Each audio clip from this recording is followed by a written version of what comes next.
Kami akan mendengarkan kebenaran firman yang menguatkan kami dalam perjalanan kehidupan kami, Tuhan. Sebab kami tahu Tuhan, Engkau Immanuel. Engkau Immanuel bagi kami, Tuhan. Sebab itu Tuhan, urapi mulut bibir hamba, Tuhan. Ketika hamba menyampaikan kebenaran firman Bapa, biarlah Tuhan firman itu Tuhan menjadi pegangan dalam kehidupan kami. Mari Tuhan kuasai hati dan pikiran kami. Kuasai ruangan ini Tuhan. Biar kami fokus mendengar kebenaran firman. Sebab hanya firman-Mu yang menguatkan dalam perjalanan hidup kami. Terima kasih Bapa. Terima kasih Tuhan Yesus. Inilah doa kami mengucap syukur di dalam nama Tuhan Yesus. Yang percaya katakan amin. Terima kasih. Shalom. Silakan untuk Bapak Ibu. Shalom.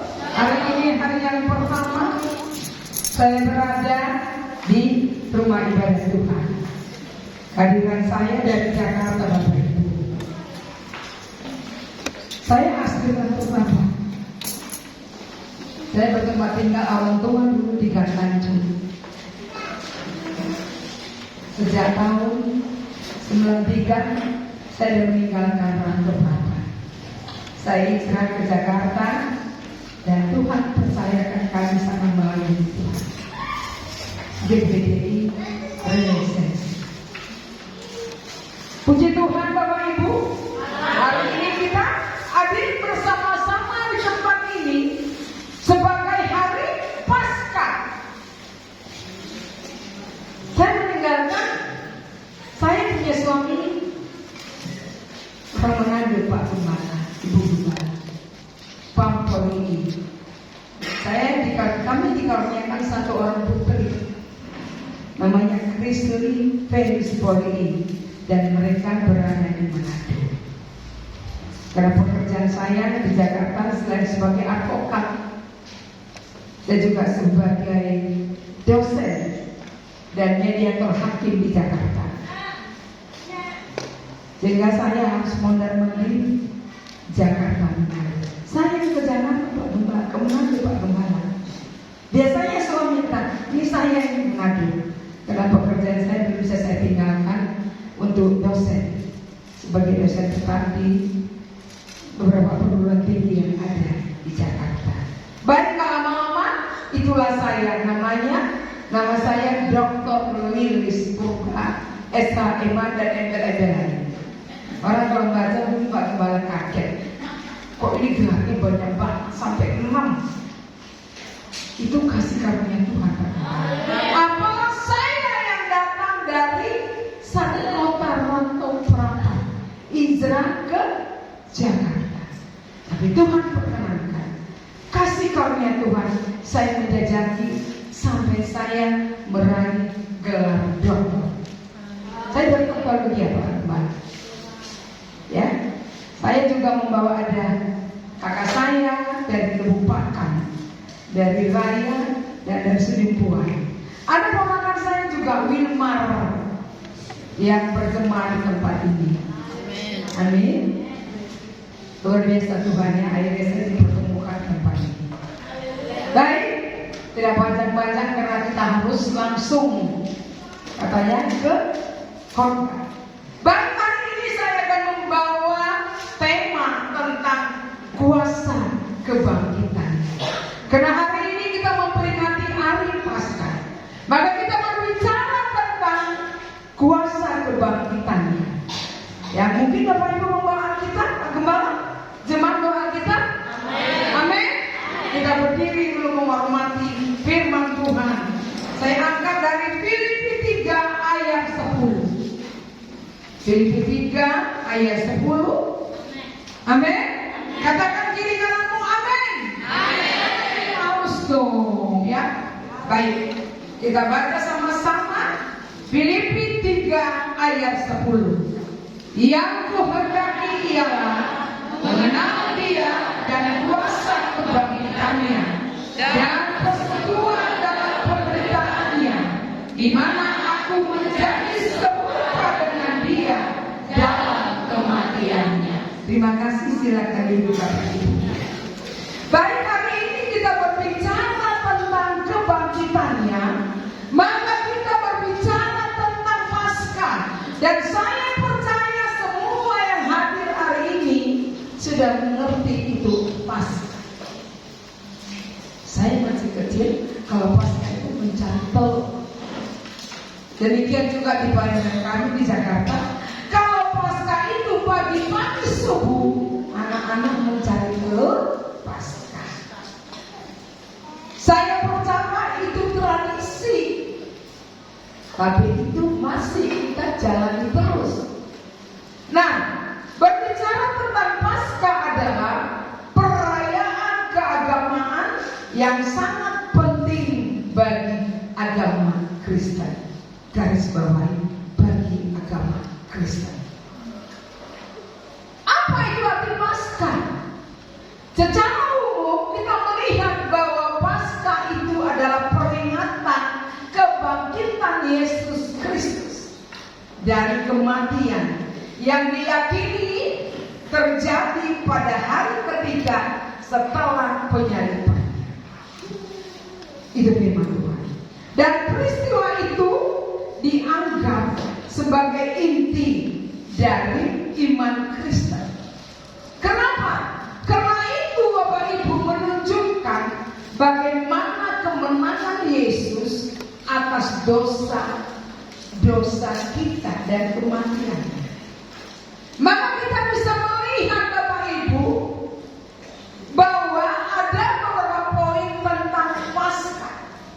Karena ini hari Paskah, maka saya bawakan ada poin-poin tentang Paskah. Yang pertama adalah secara makna teologis. Itu kita lihat bahwa Paskah itu melambangkan kemenangan Bapak Ibu, kemenangan kehidupan atas kematian, dan harapan akan hidup kekal bagi para pengikut Kristus. Itu yang pertama makna secara teologis. Ada lagi waktu perayaan Bapak Ibu. Paskah itu dirayakan pada hari apa? Hari Minggu. Colek kiri kananmu. Hari Minggu loh. Ayo. Jangan tegang sekali, saya tegang sekali. Hari Minggu loh, hari ini Paskah ya Oma ya. Ibu Gembala, Oma, hari ini hari Paskah. Biasanya itu memang di akhir Maret hingga April, tapi itu tergantung kalender.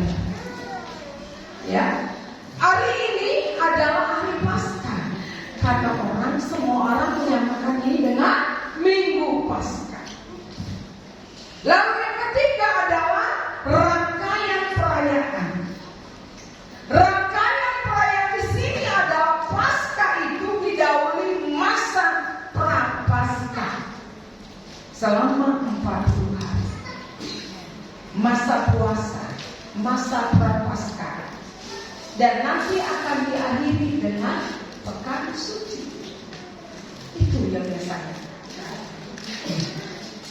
Baru di situ ada juga simbol-simbol Paskah.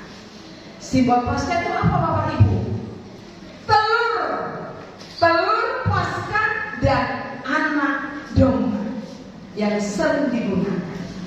Bahwa telur itu melambangkan kehidupan baru, dan anak domba itu melambangkan Yesus sebagai anak domba Allah. Tadi ada lagunya. Anak domba. Apa main musik itu? Nah, harus standby ya. Ntar tiba-tiba saya nyanyi, standby musik. Jangan terlalu tekan. Oke? Bahwa Paskah itu ada simbol-simbol telur Paskah. Kalau kita di Jakarta, gembala berwarna-warni. Anak-anak suka cari warna-warni. Tapi kita melihat bagaimana dengan agama Yahudi. Paskah itu pesta. Artinya adalah salah satu hari raya yang paling penting dalam tradisi Yahudi. Ya, bagi orang Yahudi itu sangat penting. Paskah itu juga penting. Jadi ada beberapa arti Paskah menurut Yahudi juga. Kalau Yahudi itu pertama kali dikatakan Paskah itu pesta. Artinya apa? Memperingati kelahiran atau memperingati keluarnya dari Mesir ketika itu. Bahwa pesta itu memperingati peristiwa besar Bapak Ibu dalam sejarah bangsa Israel, yaitu keluarnya orang Israel dari perbudakan di Mesir. Keluarnya.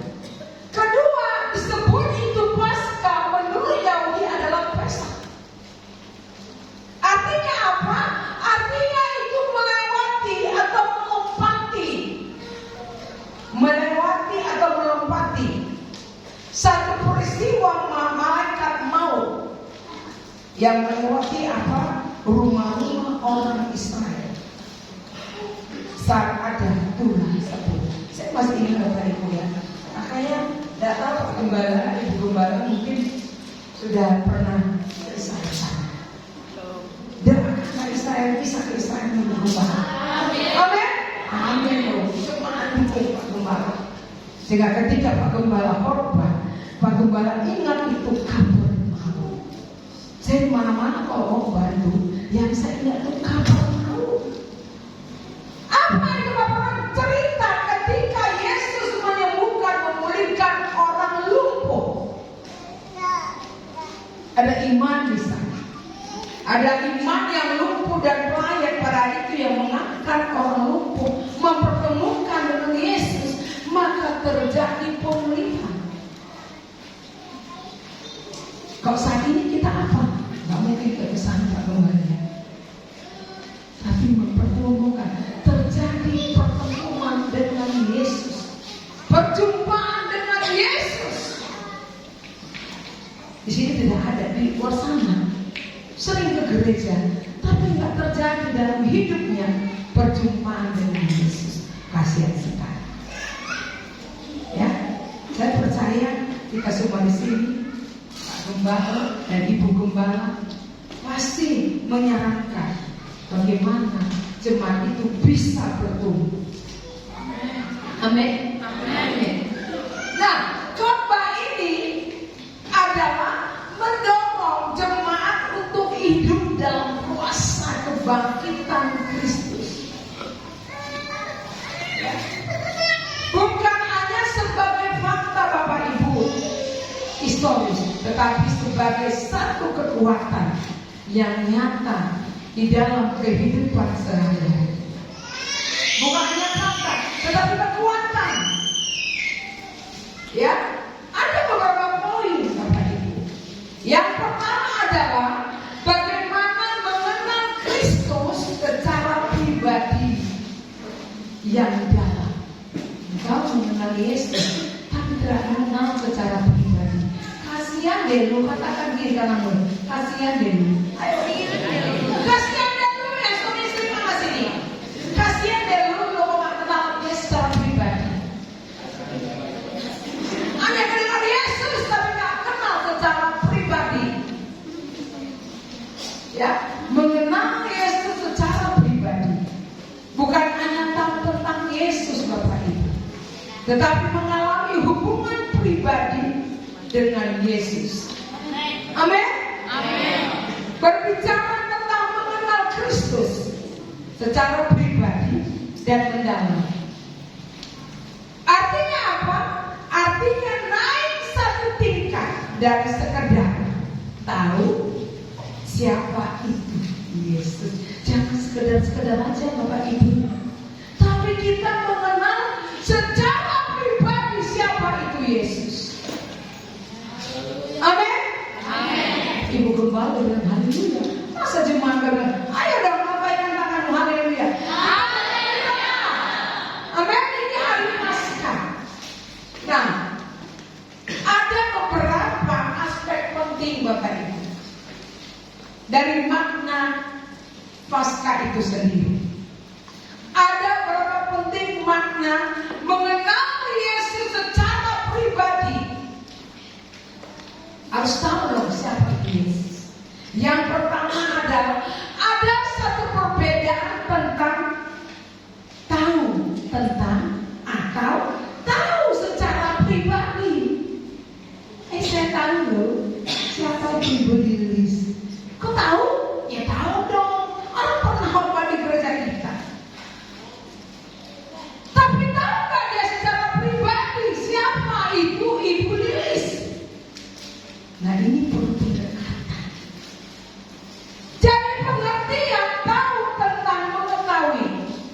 Tahu tentang itu artinya mengetahui fakta bahwa Yesus lahir di mana? Di Bethlehem. Tahu. Melakukan mujizat, disalibkan dan bangkit. Itu dia kalau tentang tahu. Tapi bagaimana pengertian tahu secara pribadi? Engkau mengetahui secara pribadi. Artinya apa itu? Mengalami kehadirannya, merasakan kasihnya, tuntunannya dalam setiap langkah hidup sehari-hari. Amin. Bapak Ibu, jangan lihat saya seperti ini saya juga mengalami perjumpaan dengan Kristus. Berapa tahun yang lalu dia berkatakan saya diabetes 500. Siapa sih diabetes? Ada nggak 500? Tidak ada toh. Saya 500.000. Lalu dokter bilang saya ada batu empedu, ada ginjal, semua berarti bolongan kata orang. Beberapa minggu saya dirawat di Cikini. Tapi ketika terjadi perjumpaan dengan Kristus, saya melayani pada saat itu sudah. Tapi benar-benar secara pribadi saya mengenal Yesus ketika apa? Ketika saya diperhadapkan dengan penyakit. Dokter katakan saya bingung. Puji Tuhan sampai hari ini tidak operasi, jadi periksa aja. Amin. Haleluya, itu mau ke bawah. Tidak operasi dari Bapak Ibu. Iya, saya berdiri di sini. Tuhan sembuhkan saya. Saya cuma percaya. Saya dikasih ingat Pak Gembala. Saya keluar masuk rumah sakit 2 minggu. Saya nggak melayani di gereja. Begitu keluar dari rumah sakit, saya melayani kayak gini, pakai kursi saya duduk. Karena nggak kuat berdiri, saya khotbah pakai kursi. Kenapa? Saya percaya Tuhan pasti sembuhkan saya. Amin. Dan sampai detik ini saya tidak ada operasi. Amin. Apa itu? Itulah namanya kasih karunia. Tuhan bisa berikan kasih karunia kepada kita sekalipun kita pernah jatuh. Percaya ini. Amin. Amin. Maka kita melihat ada beberapa dimensi pribadi dalam mengenal Kristus. Ada beberapa dimensi. Yang pertama adalah doa. Doa dimensinya. Doa itu percakapan 2 arah. Ya, bukan menolong permohonan, tapi dialog. Bapak Ibu, kita berdialog dengan Tuhan. Mendengar suaranya melalui apa? Dengan hati dan firman Tuhan.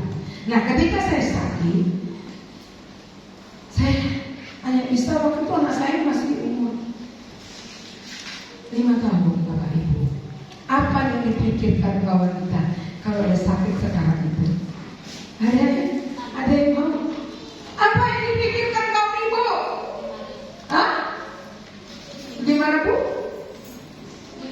Banyak yang kita pikirkan akan meninggalkan anak. 1, secara manusia berarti memperkenalkan suami menikah lagi. Gembala ketawa itu, ketawa lah, senyum buat suami, ketemu suami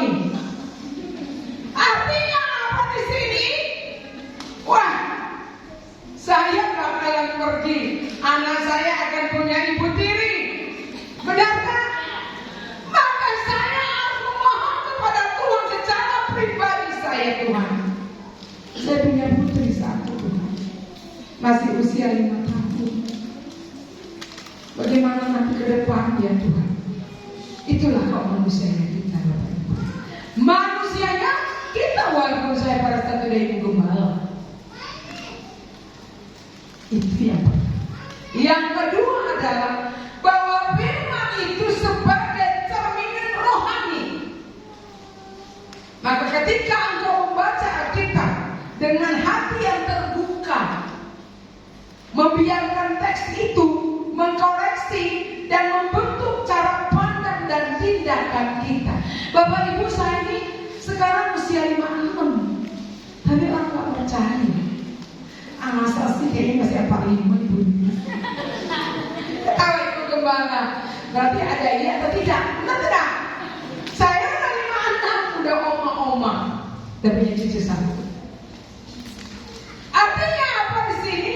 Berbicara tentang firman itu mencerminkan rohani kita. Rohani kita. Jangan engkau rajin ke gereja membaca firman, tapi rohanimu seperti di luar sana. Jangan. Yang ketiga adalah pengalaman kehidupan sehari-hari. Bahwa kita punya pengalaman mengundang Yesus dalam keputusan. Harus engkau mengundang Yesus dalam engkau mengambil keputusan. Kita semua punya pengalaman. Tidak ada yang punya pengalaman. Pengalaman suka dan duka itu pasti ada. Ya, ada dimensi dalam hubungan ini. Bagaimana dimensi kita dalam hubungan dengan Tuhan? Bagaimana kita intimasi dari ke hati ke hati. Intimasi ya, bukan intimidasi. Karena kebanyakan saya di Jakarta itu mendampingi klien dari intimidasi. Lawyer Pak. Tapi waktu saya intimasi, bukan intimidasi. Ya, baru mengizinkan dia melihat kekurangan dan keraguan dan pergumulan kita. Banyak hal yang kita melihat Bapak Ibu. Baik kita lihat sekarang kejadian-kejadian di luar sana Tuhan katanya. Dalam kehidupannya. Kita melihat sepertinya. Ternyata begitu rupanya. Seakan-akan dia diintimidasi. Para dia belajar firman Tuhan, tapi tidak dipraktekkan. Kita ingat tadi yang kita pernah. Bagaimana beberapa orang menurunkan yang lumpuh itu untuk bertemu dengan Yesus. Terjadilah kesembuhan. Itulah yang namanya iman. Imanmu bertumbuh. Amin. Jadi itulah buah-buah.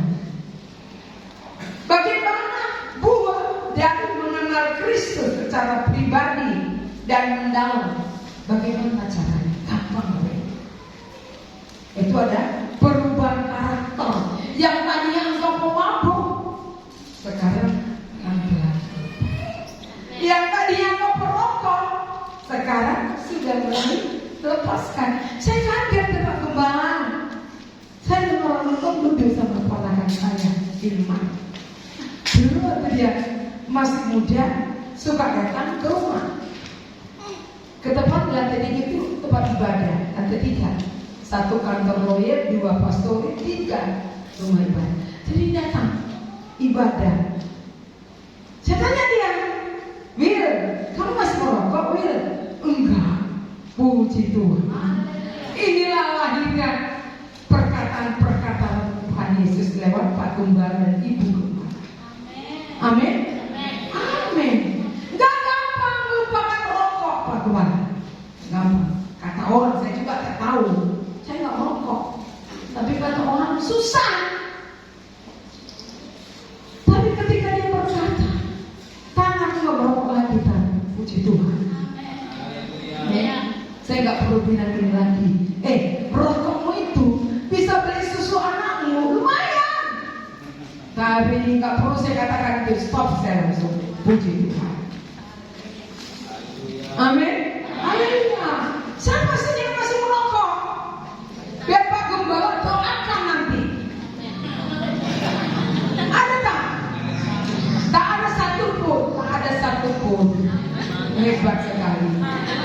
Hebat, luar biasa.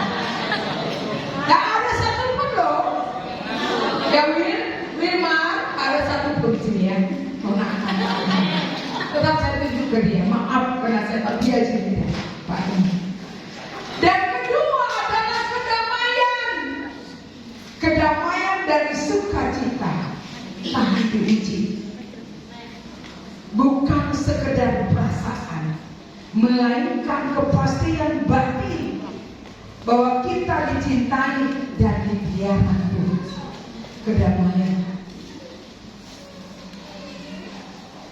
Kata damai, semua mau damai, semua mau sukacita, semua mau tahan diuji. Ketepatan saya di Peradi sebagai bidang rohani. Jadi kalau ada loyal atau keluarga yang mendengar, maka saya melayani. Karena saya diperadakan ketika saya melayani dalam acara kedukaan,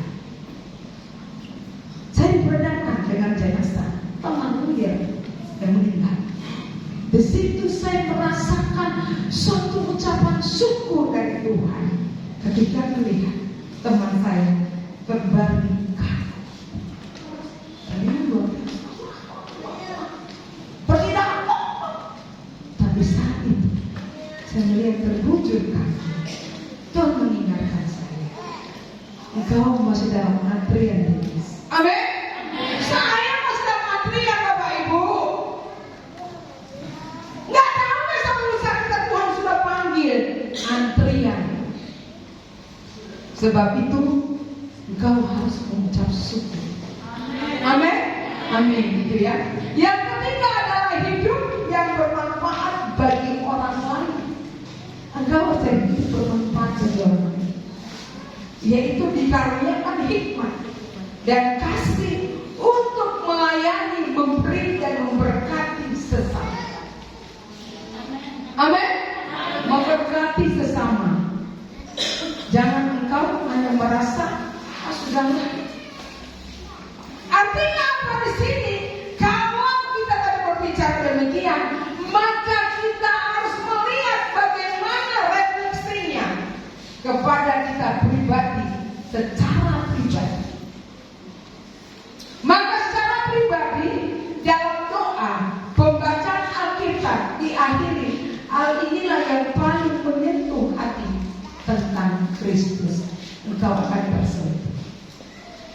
Saat engkau mengalami kesulitan, adakah damai yang melebihi pikiranmu kalau engkau tidak mengikuti apa yang Tuhan mau?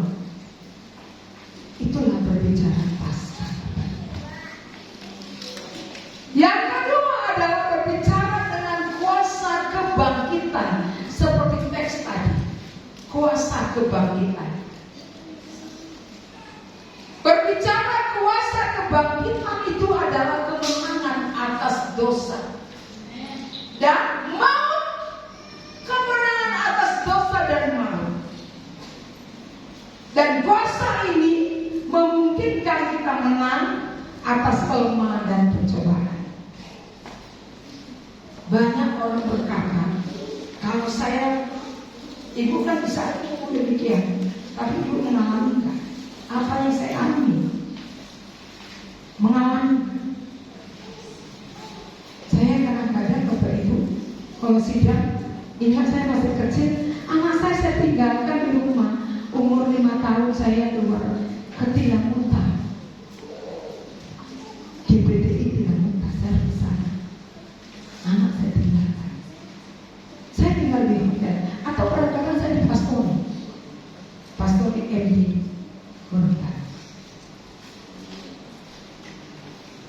Apa yang saya alami di sana, pasti saya berpikir, aduh Tuhan, anak saya ini bagaimana berpikir, itu aku gambaran. Pasti pikiran pada saat kita sidang kita tak berpikir, tapi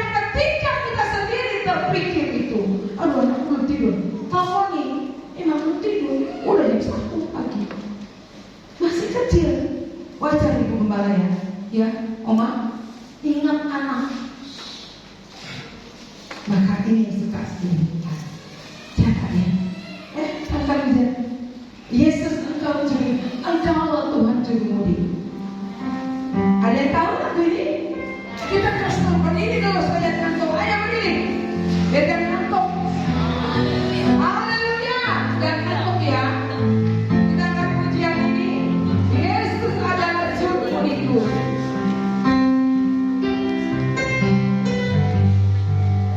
Sama-sama. Yesus.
Biasanya bukan isomo, kalau udah khotbah 20 menit udah mulai ngantuk.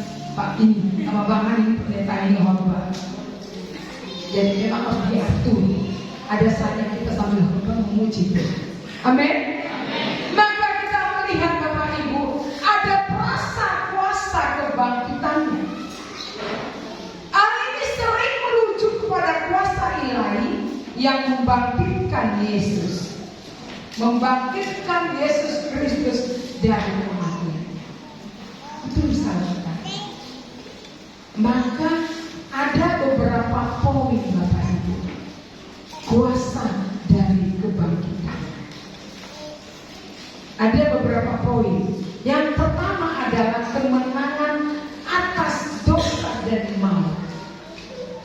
Kemenangan atas dosa dan maut, yaitu kebangkitan Kristus yang menandakan bahwa dosa dan maut telah dikalahkan. Amin. Bahwa kuasa yang membangkitkannya adalah kuasa yang sama-sama memberikan hidup baru kepada mereka yang percaya. Ada hidup baru. Hidup baru sini bukan berarti apa gembala hidup baru. Kan sering kita diundang selamat hidup baru. Apa itu Pak Gembala? Hidup baru berpisah Pak Gembala. Tapi ada juga hidup baru yang kedua. Dia baru hidup baru. Baru berumah tangga lagi itu gak boleh kecuali mau memisahkan. Benar Pak Gembala? Jadi hidup baru di sini bukan engkau perkawinan kamu yang kedua meninggalkan istri pertama salah-salah. No ya, tidak seperti itu.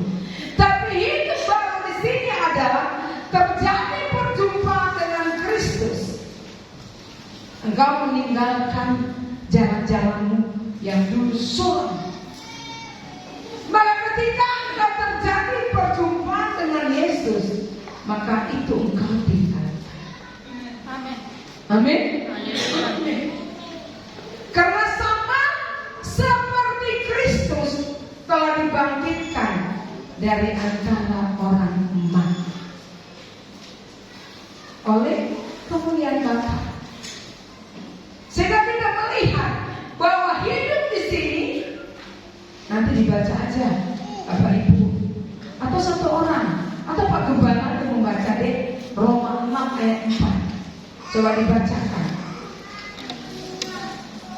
Roma 6 ayat 4. Ada yang bawa Alkitab? Pak Gembala ya.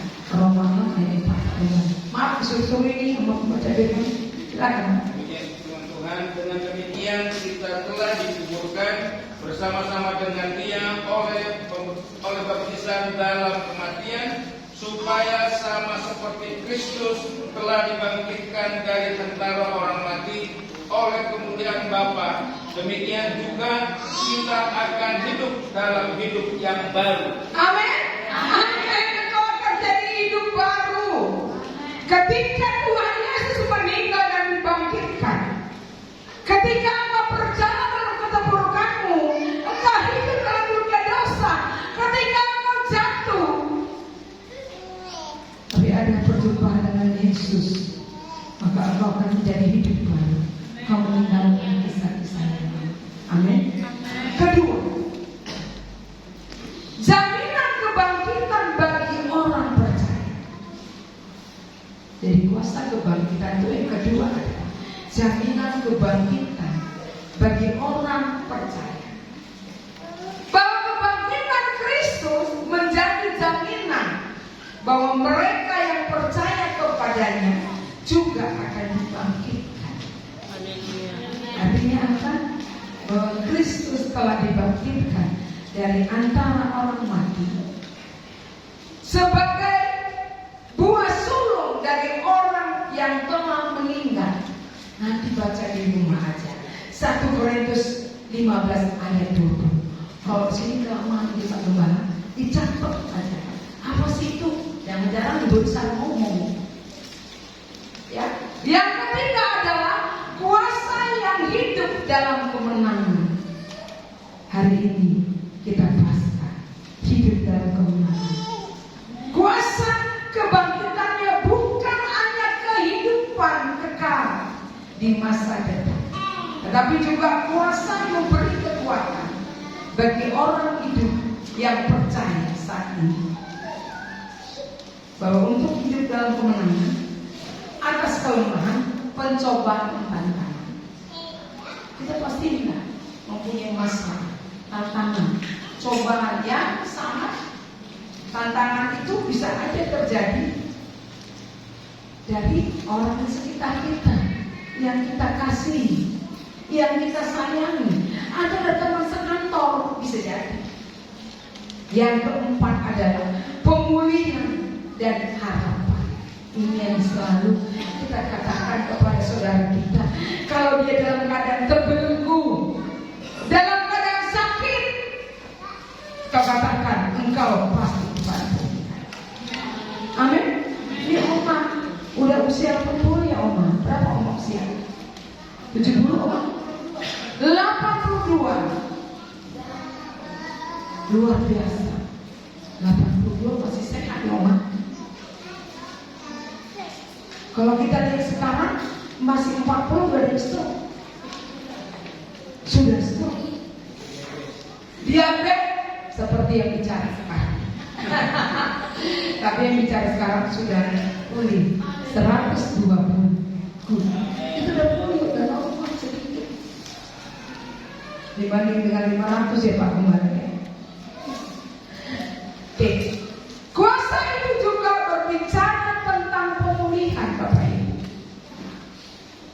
Bahwa tidak ada hal yang terlalu mati, terlalu rusak, atau terlalu jauh jangkauan dari kuasa Allah tidak ada. Kalau kita doa, kita masih dekat. Jadi saya punya kebiasaan di kita di pastori pembantu ada Kristen pagi. Jam 5 pagi sudah berlutut, walaupun ngantuk tetap aja berlutut. Tapi kebiasaan itu membuat kita tetap menjalani. Kadang-kadang saya pulang sampai rumah udah jam 1 sudah pekerjaan. Tapi tetap aja jam 5 udah berlutut. Orang malah bilang kalau saya bulis sebelum ayam kok udah berlutut. Tetap saya sepakat. Artinya apa? Di sini berbicara ada aplikasi praktis dalam kehidupan kita, yaitu hiduplah dengan kesadaran bahwa kuasa kebangkitan Kristus tersedia hari ini. Amin. Amin. Kok sedikit banget kau laki-laki nggak ada ngomong bilang amin. Mana kau pria sih? Nggak ada kata-kata amin. Begitu dong, begitu ya, harus begitu. Jangan ya dulu. Otot tuh sedengar dulu semua. Mesti ada sedikit ketawa ya Pak Tumbal, supaya jangan orang mana bilang apa tasono, mana tasono kayak kita orang Manado. Jadi suka-suka bahasa Manado beda. Semua indah pada waktunya. Semua indah pada waktu. Jangan karena hanya berkarota. Bisa kamu berkarota di luar, tapi di gereja mana dia bukan dia seperti siapa? Janganlah engkau seperti Marta.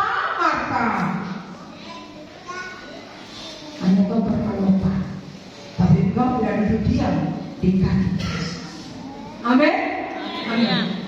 Jangan engkau mengandalkan kekuatan sendiri dalam menghadapi hidup, dalam penderitaan atau pergumulan.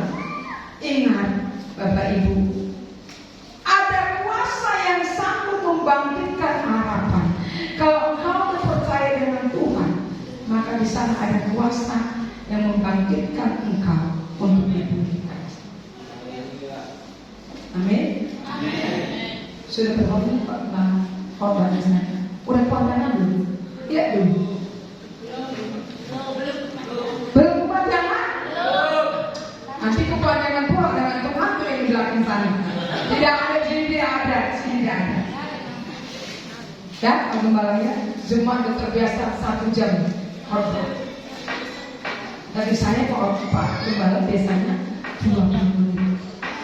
20 menit saya di sini cukup lama ini. Biasa saya Pak Gembala lama kalau Natal 30 menit. Tapi hari ini mungkin dari 30 menit kan. Nggak, sebentar lagi dulu selesai Pak Gembala ya. Oke. Bahwa kebangkitan Kristus itu bukan hanya perayaan Paskah, tetapi gaya hidup orang percaya itu dikategorikan Paskah. Gaya hidupmu yang menunjukkan engkau adalah anak Tuhan. Maka kenalilah Kristus dan hidup dalam kebenaran. Engkau harus mengenal Yesus secara pribadi. Berbicara tentang mengenal Kristus secara pribadi, ya, dan dalam berarti naik engkau satu tingkat. Engkau mulai belajar di sana. Nanti Pak Gembala pasti bisa mengajarkan. Ibu Gembala pasti ada pengalaman pendalaman kita. Nah, hidup baru dalam Kristus. Engkau harus ada hidup baru dalam Kristus. Bahwa kuasa kebangkitan memungkinkan orang percaya untuk mengalami hidup diperbarui. Melalui apa? Melalui kebangkitan. Maka dia dimampukan untuk hidup dalam kebenaran. Memanggil engkau dalam kehidupan. Kadang-kadang kita tidak tahu Pak Ibu apa yang harus kita lakukan. Tapi kalau kita bersama Tuhan, dia percaya. Hatiku percaya. Saat aku Tuhan tidak melihat jalannya, tapi aku percaya Engkau pasti mengarahkan aku ke arah yang lebih. Amin. Amin. Saat aku tidak mengenal Engkau Tuhan, saat aku tidak berjalan dalam jalan Tuhan, tapi Engkau tidak pernah meninggalkan. Engkau memberikan satu kebangkitan dalam hidupku. Bahwa dalam kuasa kebangkitan itu hidup kita hidup. Semakin apa? Semakin percaya bahwa ada kuasa Tuhan dalam hidup. Amin. Oke, mari kita berdiri. Kita akan menjadi kita saat kita melihat jalannya. Dan sudah ini Bapak ini bahwa kuasa itu berbicara tentang kebangkitan dalam hidup. Hari pastinya kita akan pujian ini ketika kita jauh dari Tuhan, ketika kita tidak lagi mengikuti apa yang Tuhan mau, tapi ada yang Tuhan katakan. Ketika engkau jauh dari Tuhan, maka aku akan mendekati engkau. Amin. Haleluya Yesus. Kita tahu apapun yang kita alami di dalam kehidupan kita, bukan Tuhan meninggalkan kita, tapi Tuhan mau dekat kepada kita.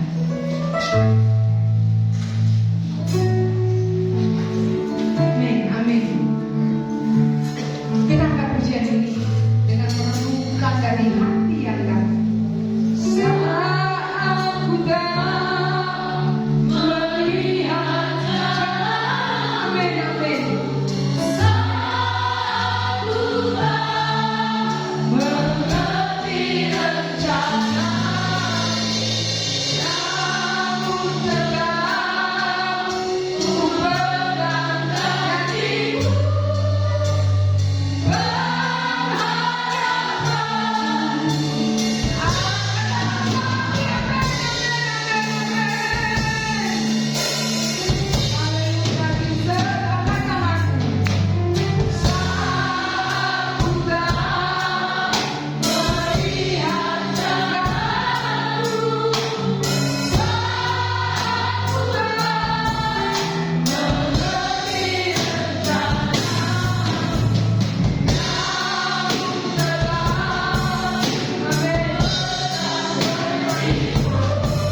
Engkau begitu baik buat kami.